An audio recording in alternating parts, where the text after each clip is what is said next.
আসসালামু আলাইকুম ওয়া রাহমাতুল্লাহি ওয়া বারাকাতুহু। ইন্নাল হামদুলিল্লাহ ওয়াসসালাতু ওয়াসসালামু আলা রাসূলিল্লাহি আম্মা বা'দ। প্রিয় দর্শক, কেমন আছেন আপনারা? আশা করছি আলহামদুলিল্লাহ ভালো আছেন। মাহে রমজানের এই বরকতময় সময়ে আশা করছি আপনাদের দিন এবং রাত অসাধারণভাবে কাটছে। মহান রবের সান্নিধ্য অর্জন করবার চেষ্টা করে যাচ্ছেন। আপনাদের ইবাদতটা যেন আরও সুন্দর হয়, সেক্ষেত্রে আমাদের সামান্য একটি নিবেদন আপনাদের জন্য। আপনারা দেখছেন যুগান্তর আয়োজিত ফ্রেশ ড্রিঙ্কিং ওয়াটার নিবেদিত রমজানের আলো।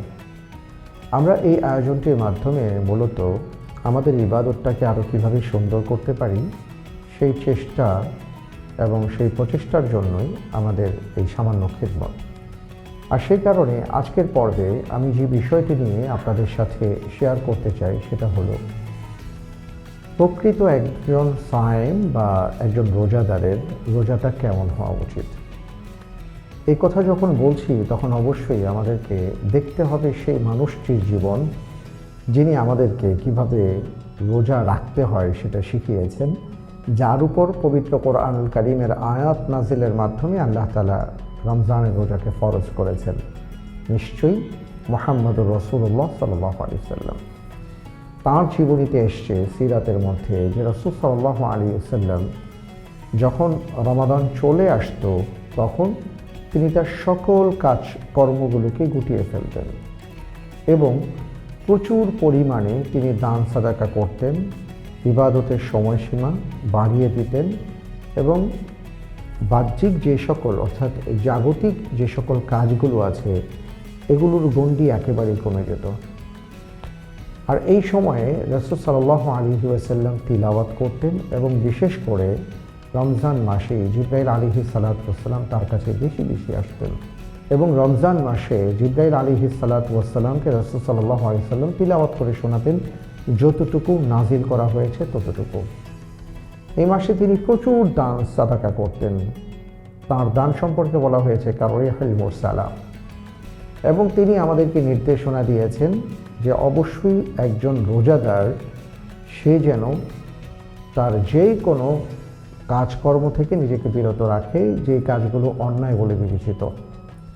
আমরা একটা হাদিসের দিকে যদি তাকাই তাহলে দেখব যে রাসূল সাল্লাল্লাহু আলাইহি ওয়াসাল্লাম বলেছেন যে ওই রোজাদারের রোজার মধ্যে কোনো ফায়দা নেই যে সারাদিন না খেয়েছিল কিন্তু সে তার মুখের ভাষাকে ঠিক করতে পারেনি বা সে অন্যায় থেকে বিরত থাকতে পারেনি।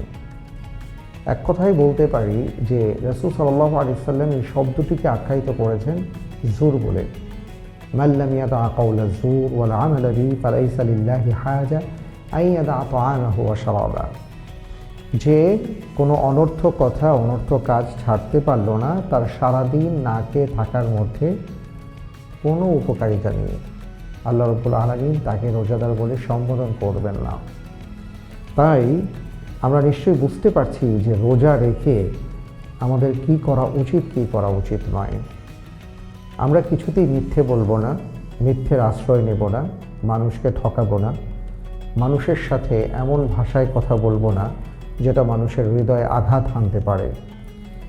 শুধু তাই নয়, আল্লাহর নবী সাল্লাল্লাহু আলাইহি ওয়াসাল্লাম এটাও বলেছেন যে কেউ যদি তোমার সাথে গায়ে পড়ে এসে ঝগড়া করতে চায় তাহলে তুমি বলে দিও ইন্নী ইমরাউন সাইম, যে ভাই আমি রোজাদার, আমি আপনার সাথে ঝগড়া করতে পারবো না।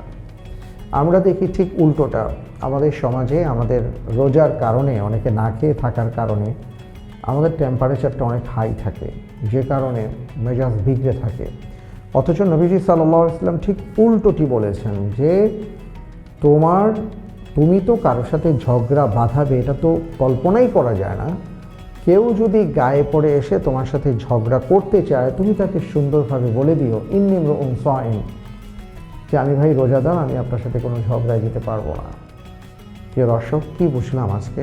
হ্যাঁ, এটাই একজন রোজাদার তিনি ঠিক মতন সালাত আদায় করবেন, তিনি তার সময়টাকে কাজে লাগাবেন, বেশি বেশি করে কোরআনে কারিমের তিলাওয়াত করবেন, বেশি বেশি করে দান সাদাকা করবেন, ভালো কথা শুনবেন, ভালো কাজ করবেন এবং সেই সাথে তিনি কোনো অন্যায় গর্হিত কাজের সাথে লিপ্ত হবেন না, তিনি কাউকে ঠকাবেন না, তিনি কাউকে আঘাত করে কথা বলবেন না।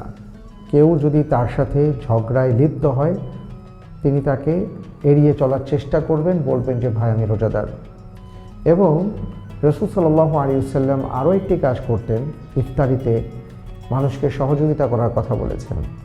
আপনার আমার পক্ষে যদি সম্ভব হয়, আমি একা ইফতার করব না, আরেকজন রোজাদারকে নিয়ে যদি ইফতার করি, তাহলে ওই রোজাদারকে রোজা রাখার ফলে আল্লাহ তাআলা যে সওয়াব দান করেছেন, তাকে ইফতার করাবার ফলে আল্লাহ তাআলা সমপরিমাণ সওয়াব আমাকে দান করবেন। সুবহানাল্লাহ।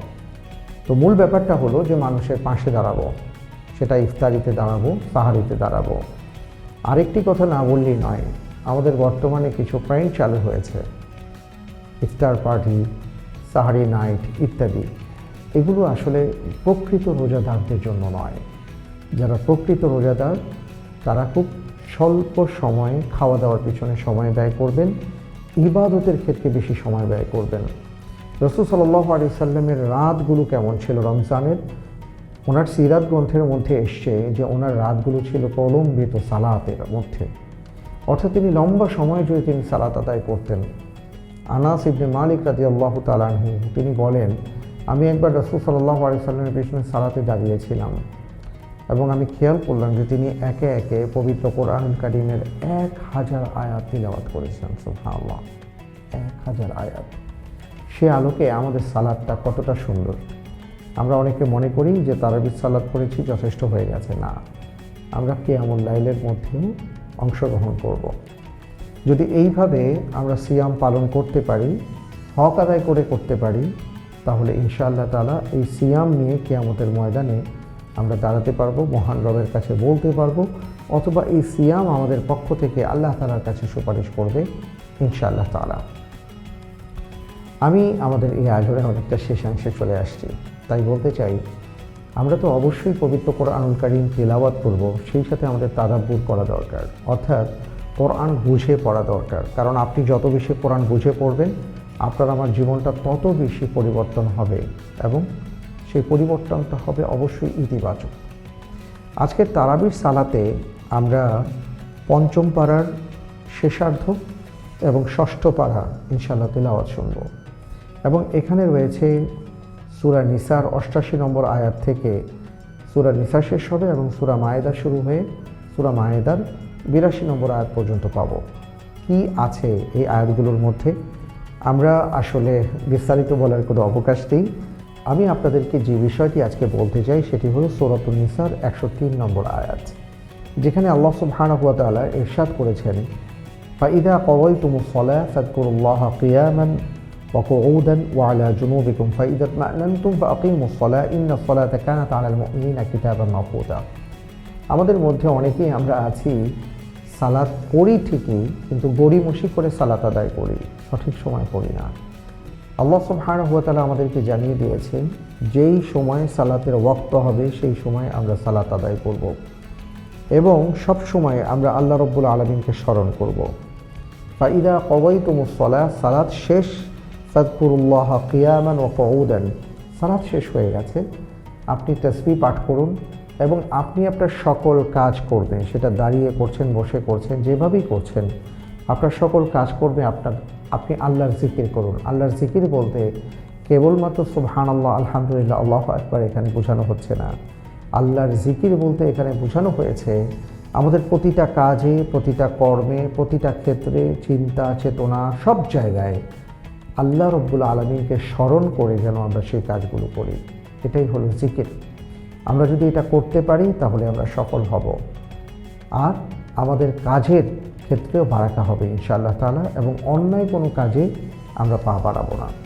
তো পবিত্র কোরআনুল কারীমে আমাদেরকে সেই দিক নির্দেশনা দেওয়া হয়েছে যে আমরা সর্বদা আল্লাহকে স্মরণ করে চলব।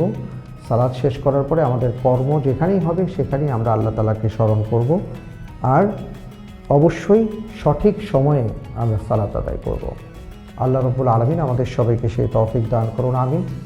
আমি আপনাদেরকে আজকের আলোচনায় একটি কথা বলেছিলাম, সেটি হলো যে আজকের তারাবিতে আমরা কোন আয়াতটির কথা শুনেছি।